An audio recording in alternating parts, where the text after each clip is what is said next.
Welcome to the Encouragement for Real Life podcast. I'm Julie Lefebvre, your host. Life is remarkable, sometimes raw and always real. And some days we could use a little extra encouragement for our real lives. Here you'll find that, along with personal life-impacting stories, helpful life hacks, timely inspiration, biblical insight, and a fresh perspective. The Encouragement for Real Life podcast equips you to be a light in this world and to shine bright wherever God has you. I'm glad you're here today. Welcome back to Encouragement for Real Life. Today's episode is a very special one for a few reasons. First of all, it's part of our different kind of December series where all month long we have been talking about slowing down and simplifying and just showing up differently in the middle of a full season. I pray that your Christmas has been one of those seasons where you were able to show up and slow down and simplify. And second, that this is our very last episode of 2025. And I can't think of a more meaningful way to close out the year with family. So today I am joined by one of my older brothers. I have two of them, two older ones and one younger. His name is Steve, but he also happens just to live on the other side of a farm field from us. It's just fun to be able to look out my kitchen or my dining room door and just see that he's over there. His farm is there, his house, and his wife, Kelly. And sometimes I see him in the field, of course, not in the month of December, but it's just fun to be able to live that close from each other. And I say that we just live around the corner from each other, which is true. So yes, he's a farmer. He has a huge heart, a great sense of humor, and full transparency here. Being on the podcast is a little outside of his comfort zone. And I think it is for many people. When I asked him if he would, I know he hesitated, but I'm so grateful that he did say yes. Because as you know, I'm inviting people all year long. I've had people who have impacted my life in a positive way. And Steve is one of those people. And so I really wanted to have him on the podcast as a guest. And I will be continuing this in 2026. So I'm looking forward to having more of these special guests on the podcast in the new year. But this conversation is just simple and real and full of heart, just like life on the farm. We talk about farming. We talk about Steve's life and growing up together. We talk about what we do in just staying connected and just how God is involved in our lives. And I think it's going to be very encouraging for you. My prayer is that it encourages your heart. It encourages you to embrace the season that you're in, maybe a little more gently, and that it reminds you that God meets us right where we are. So if you're ready to be encouraged today, let's get into this conversation with my brother, Steve.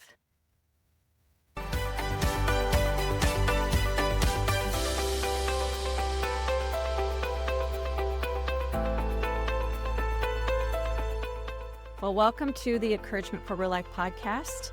Welcome, Steve. Thank you, Julie. My big brother, who lives just around the corner from me. So thank you for coming on today. Not a problem. Glad I could be here. I am too. So I know this is probably not your favorite thing to do. What convinced you just to say, yeah, I'll be on your podcast? I don't like public speaking. I like to be in the back of the room rather than the front. Yeah. But I want to see you succeed. I want people to succeed. So, and then he asked me, and I said, no, I didn't want to, but I would do it for you. You did say that. Mm-hmm. And that's Steve's heart. And as you do this, I appreciate it because I know it's out of your comfort zone. Mm-hmm. Mm-hmm. So thank you. Well, we'll get through it. We will. Mm-hmm. We will. And it'll be good. So since we do, I could just look out. Well, not right now. I can't look out my windows and see your house because the trees are there. Mm-hmm. But in our kitchen, I can look out and see your house.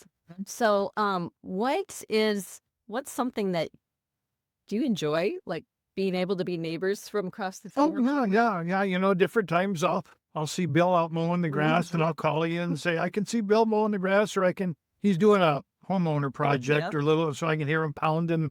I'll go, what Bill doing tonight, and Yeah. And there's been times in the morning, like if I go out and like burn some stuff, because we can do that out here. I always think, oh, Steve's probably watching me, he burned my stuff. But yeah, it's fun. And then every once in a while, we can see you like during different times in the year in the field, and I'll call him and say, "What are you doing?" Maria's farming. So yeah, that's pretty special that we get to live so close. But as I was thinking when I was preparing for this, I thought, gosh, I've really known you all my life. I mean, you were there from the beginning, you and Marty. But what's one story from our childhood or even our adulthood that you think sums up our relationship best? Well, I really don't know of just one thing. Yeah. But when Julie was born, it was in December of 1968. And we lived in a farmhouse that was heated with coal and wood. And it was so cold in the bedrooms, Mom put the bassinet in the kitchen with the wood stove, and that's where Julie spent her first few nights on the farm. Really? And different things, the ball game. Julie was always involved in basketball and softball. We tried to watch those, vacations, camping. We were always looking for a campground with a swimming pool. And then, as we got bigger, you got married, I got married, you got married, and we've had kids, and we've stayed connected with the nieces and nephews. Yeah.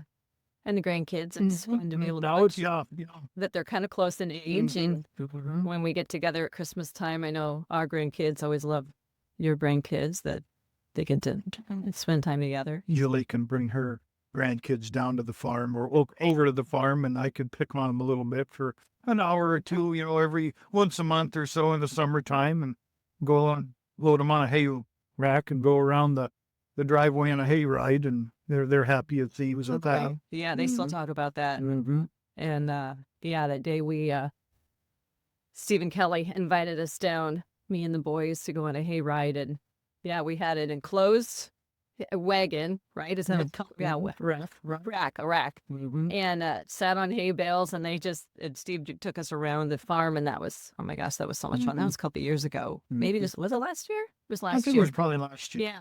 In the spring. Yeah. We really had a good time. Yeah. And I just always appreciated how, well, I remember that one memory I just popped in my head that this describes just how fun, loving, and spur of the moment you can be, or you used to be. I don't know if you still are, but when you lived on your own, I don't think you were married. Maybe you were married. Yeah, you were married. Because I think Krista was out there with us, and we had that car hood. Yeah, we went on. We flipped the car hood upside down and pulled it in the snow behind a tractor with a chain or a rope. Yeah, with Pat, and oh my gosh, I mean, that's one of the most funny things that I remember from. I don't know. I don't think I was. Well, I wasn't even married yet. No. It was in the early 90s, I think. Yeah. Oh my gosh, that was so fun. Anyway, so yeah, you're not afraid to have a lot of fun. Try different things, even though nobody got hurt. People got hurt. Sledding on the car hood. Oh, that's fun. But speaking of that, any other favorite memories that you have that maybe is something that others wouldn't expect? Not that I can't think, that I think of right now. Yeah, I think the car hood one is fun. And just I appreciate too the opportunities that, even when I drive by your house and I see you on your porch, sometimes I'll just swing back up and swing in and say hello and catch Kelly off guard. But I love it that we listen most. What's one thing that you think all of us siblings, the four of us, what's something we have in common? The Gorkow temperament. And you can tell the siblings and all our spouses will attest to that we all have Dad's temperament. Explain it wasn't bad, and it wasn't that he would always had to be right, but things, I don't know how to put it nicely, things were always done his way. And we all as spouses, we have to give and take, but it's, yeah, we're predominantly in charge. I feel bad for Bill. I feel bad for Kelly. My wife's Kelly, and I feel bad. She takes a lot, but Yeah, and I think I wonder if Pat's the. Oh, I think he still likes to have things his way. yeah, it could be, but that, Marty does too. you know, there's a leader and follower. As long as everybody knows who's the leader and who's the follower. Yeah, Dad was pretty special in that way. Having his own, Mhm. we knew who was the boss. That's for Was sure. boss, but I, in his defense, I will never meet a nicer person than my father or my mother for that. I know. But, Yeah. I'm glad that they instilled a lot of ethic, their lives into us. Yeah. I do.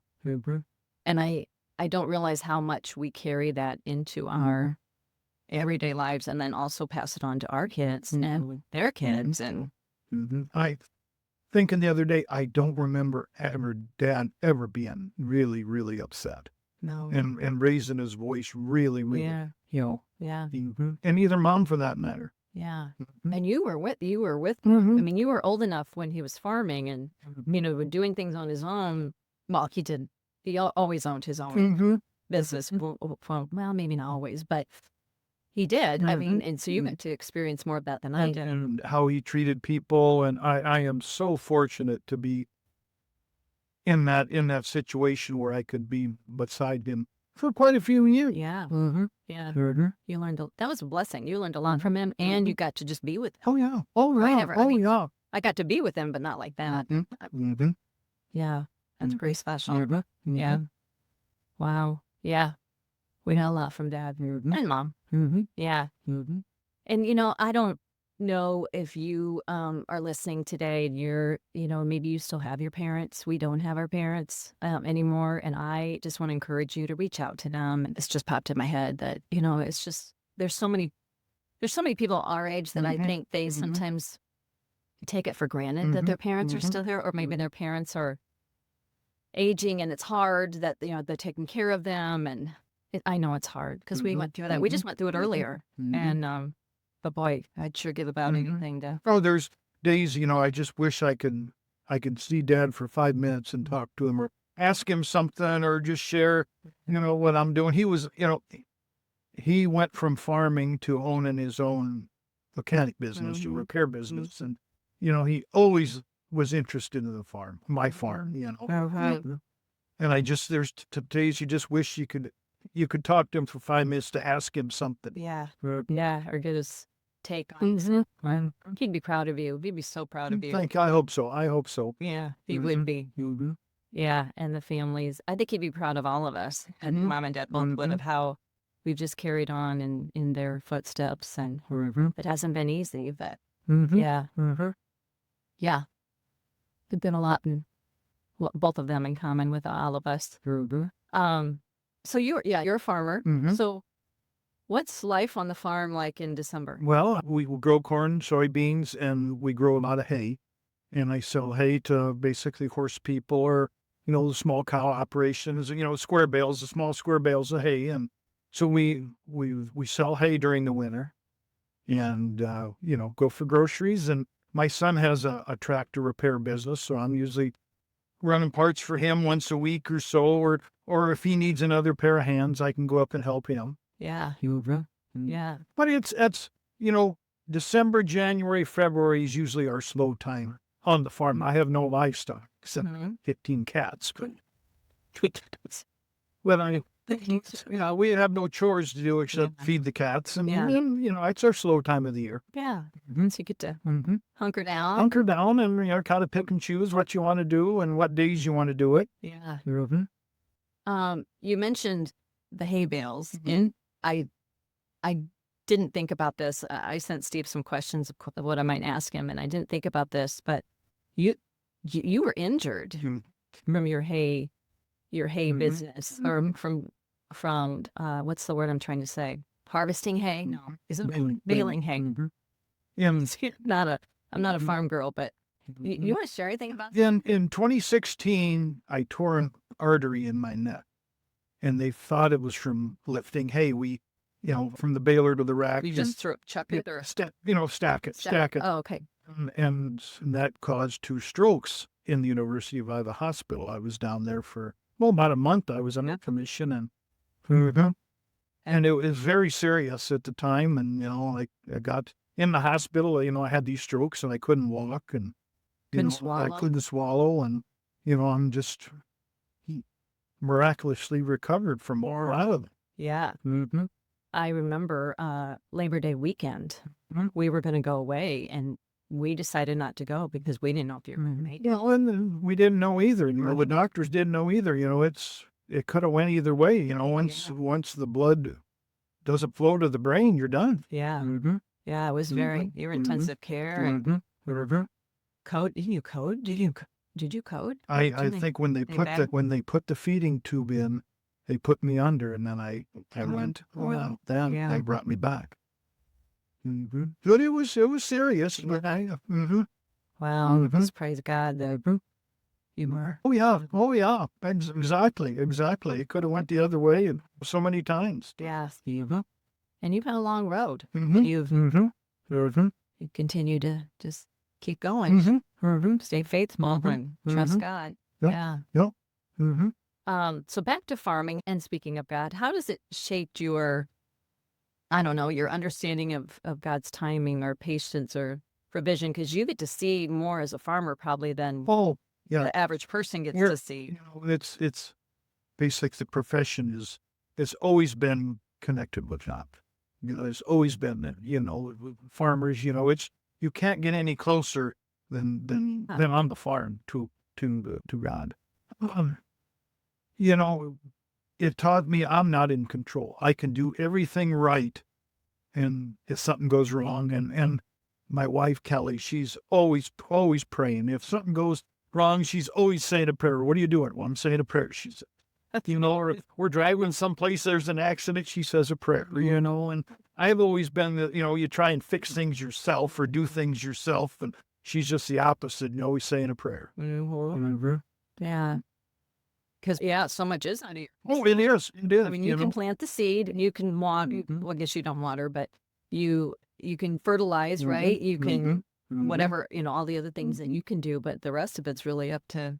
All it takes is a windstorm or dry weather or a flood, which is what we've had. I farm about 30 acres that floods pretty much every year. And, you can do everything, you think you're doing everything right, and, then it floods. So along with that, how has that tested your patience?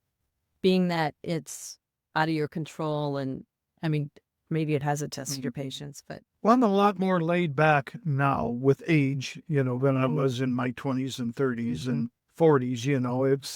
It's I'm a lot more relaxed. You accept things a lot more than, less sleepless nights. Yeah, that's good. You need your sleep, that's for sure. That's for sure. Yeah. As we're closing out 2025, and then just right now we're recording this, of course, earlier, but in just a matter of days when this airs, just a couple days. What's been a highlight for you in 2025? I can't really pinpoint anything specifically. We had a good year on the farm. Good. And, the right amount of rain at the right time, and nobody got hurt. Yeah. There's been no big catastrophes in our family. So, that's good. And the highlight. Yeah.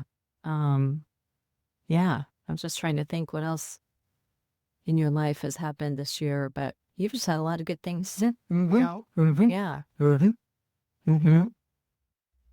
Kelly's parents are. They're up in age and they're doing okay. We it's a struggle for them. They're both in their high 80s. Yeah, that's hard. Yeah, that's good. Yeah. What are you looking forward to in 2026? It's another good year. Just hope. More of the same. More of the same. Yeah. Anything that you're looking forward to though, like you have something planned? No, not really. I just look forward to spring. In March when it warms up and the snow melts a little bit, you can go outside and work without gloves on and Yeah. whatever. Yeah. You know, it's too early. You're not really busy in the field yet, but you're getting stuff ready and getting prepared. Yeah. Mm-hmm. It's probably an excitement to Oh yeah, do it. oh yeah, oh yeah. This is what you do. You know, this is what you farm. You know, to be able to put the crop in. Yeah. Mm-hmm. And what I never asked you this. I'm like, whatever was it, Dad, that was your inspiration to farm? Oh, I always wanted to farm. You Oh, know, like, even you from a know, little boy, I yeah, remember you from having little- yeah, tractors yeah. and stuff. Oh, I always wanted to farm, and I was so fortunate. Everything kind of fell into place, and I was able to purchase the farm that I was on. Wow. Mm-hmm. It was a struggle, but Yeah. I always wanted to farm. Wow. It's just Mhm. you. I mean, you and yeah. Kelly. Oh yeah, oh The yeah. boys are around to help, but it's Mhm. just you. Yeah. It's not a big corporation or a. Nope. We did it all ourselves, and with a good banker. Yeah. Mhm. That helps. Mm-hmm. That's good. Mm-hmm. Good. Oh, so that's wonderful. Mm-hmm. As we think about, I know, of course, that the podcast is kind of geared towards women. But as I have mentioned all year long, I'm having people on my podcast that have impacted my life, and Steve is one of those people that have done that. And so I just want to thank you for the influence that you've had in my life, even though, sometimes when I have a man on the show, it might not be as appealing to women, but I think us as women can appreciate the men in our lives to be able to say, you've made a valuable impact in my life. So this is one way that I can show you that and tell you that. Mm-hmm. But I appreciate just that I can call you. I love our conversations on the phone. You either call me or I'll call you. What are you doing? And, we sometimes pick each other's brains. We sometimes just, I don't know. Like he called me before my event in November, and he said, I just want you to do well, just thinking about you. And I just thought, who does that? It's important to just appreciate those people in life. So thank you for doing that. Mm-hmm. Too, by the way, You're welcome. that was really a nice thing. But I know I'm getting off on a tangent here, but I just appreciate you more than I tell you. And I'm just so grateful that we are as close as we are. Well, I was thinking there the other day, we've never had a real disagreement. Mm-mm. Either any of my siblings, never not knocked down, drag out fight or anything. We've always got along, and we've kind of lived separate lives, but they're all tied together. Yeah, that's a good way to put it. Mm-hmm. Yeah. Mm-hmm. So as you think about the new year and the audience that I speak to in the podcast, be something as an encouragement for a woman listening today. Maybe if there's a way you encourage Kelly, or just something that would encourage her listening today. Don't be afraid to ask for help. I've been there of 20s and 30s raising kids. You have sick kids in the winter, and you're trying to work. You're trying to do your job, and it's a struggle to balance everything. But don't be afraid to ask for help. Even somebody in their 40s, 50s, 60s. You rely on your family, rely on your neighbors. Yeah. Rely on your husband. Don't be afraid to when you're having too much. Tell them you're having too much. That's important. Yeah. Thank you. Thanks for sharing that. My mother was very good. My wife was a very good mother. And you were a very good mother. They're all three her good grandmas. I have a lot of role models to go from. Things you see the struggles. Yeah. Mm-hmm. Yeah. Mm-hmm. Yeah. And sometimes we're not that good at asking for help. No, but don't be afraid to ask for help. That would. Yeah. I don't think Mom asked for help much, did she? No. She was of that generation that they always did it themselves. Yeah, you're right. Mm-hmm. Mm-hmm. Yeah. I don't do that well either. Mm-hmm. So I need to hear that. Dad would never ask for help. Oh gosh, no. Smell. Oh, and yeah, our parents were very special. They were very special. Oh yeah. You'll never. I'll never meet two people just like. Yeah. And we joke, if Dad was here today, we'd say that in front of him too. Oh yeah. Never asked for help. But, Of course, you were always the favorite. No, you were always the favorite, Chuck. We knew that, and that's just we accepted it. It's not a bad thing. I know, but it's not a bad thing. I don't think I was the favorite. You were the favorite. think Yeah, so. it's not a bad thing. I think Pat was probably, probably by the last one, they're like, oh, Well, you get easier with the last one, yes. maybe You Pat know, was. he had no pictures, but he was he was the favorite. Mhm. He got No. away with a lot more than. Marty had a baby book, and I had a baby book, but mine wasn't filled out. I don't know if you even had one, but Oh, yeah. That's something how that works. and you talk to other people, and that's families are that way, you know. And it wasn't intentional. It's that firstborn gets all the attention. That's right. Yeah. Yeah. Well, this has been great. Anything else that you can think of that you want to share that we haven't talked about? Boy, not really. Not really. You've been a good moderator. I'm glad. Well, I appreciate you doing this. Not a problem. I'm glad I could be here. Yeah.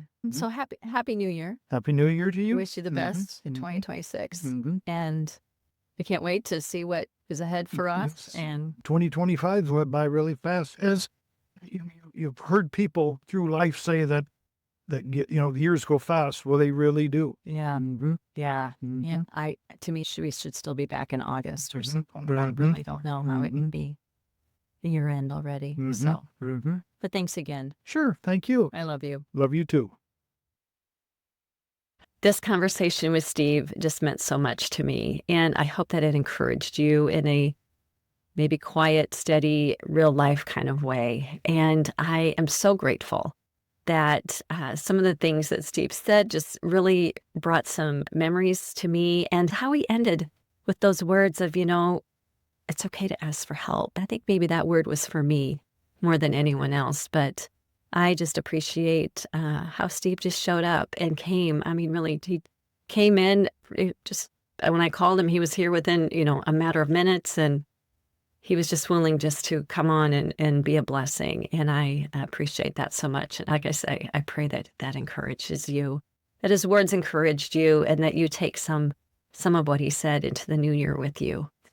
And speaking of the new year, well, first of all, I just pray that you had a wonderful Christmas with your loved ones, and that you were able to stay present and able to appreciate the little things. We are, wrapping up the month, and so we'll be starting a new focus for 2026. But as we close out 2025 together, I want to remind you of this truth, that you don't have to rush into this new year exhausted, overwhelmed, or running on empty. And maybe you're feeling that today. But God invites you into a different way of living, a full, peaceful, intentional life. Because isn't that what we all want? And that's exactly why I want to personally invite you to join me for my January 3rd online event. It's called Coffee and Calling, Choosing Your Word for 2026. This is such a powerful way to begin a new year. So it's coming up this Saturday to begin this new year, not with pressure, but with clarity and with purpose, and yes, with prayer.